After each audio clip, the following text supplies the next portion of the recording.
A apresentação do Plano de Finanças Sustentáveis para as Áreas Protegidas e Biodiversidade de São Tomé e Príncipe constitui uma mais-valia na busca de fontes de financiamento para projetos ligados à proteção ambiental no país. E nós viemos trazer ao Sr. Presidente da República o Plano de Finanças Sustentáveis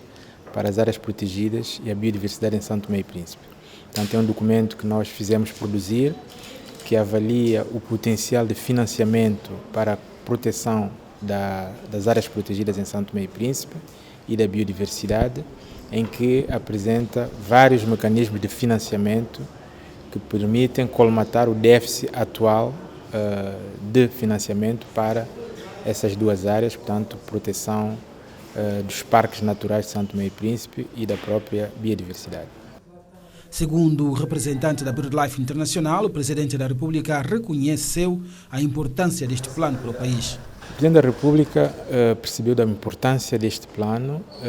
para um país como o nosso, que carece de recursos financeiros para a conservação da sua biodiversidade, que é a sua maior riqueza, e viu com bons olhos essa possibilidade de nós termos mecanismos sustentáveis para financiar, ou seja, o país precisa de dinheiro, existe dinheiro, só que infelizmente nós não temos sabido aproveitar estas oportunidades, e esse plano vem demonstrar como é que é possível nós acedermos a esses recursos. E o Presidente percebeu claramente isto, manifestando a sua total disponibilidade nas funções que exerce para usar a sua magistratura de influência para que este plano seja efetivamente implementado e que São Tomé e Príncipe possa beneficiar desses mecanismos de investimento. Um deles, por exemplo, que suscitou bastante interesse, é a questão da troca da dívida por natureza, ou seja, um país como São Tomé e Príncipe, que é um país altamente endividado,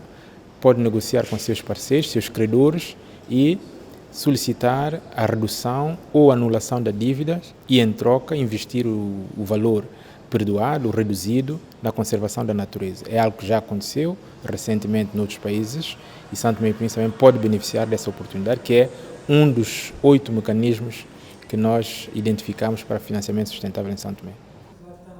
Está previsto para começar a ser implementado o plano em maio, mas necessário se torna o envolvimento do Governo e da Assembleia Nacional, assegurou Agostinho Fernandes.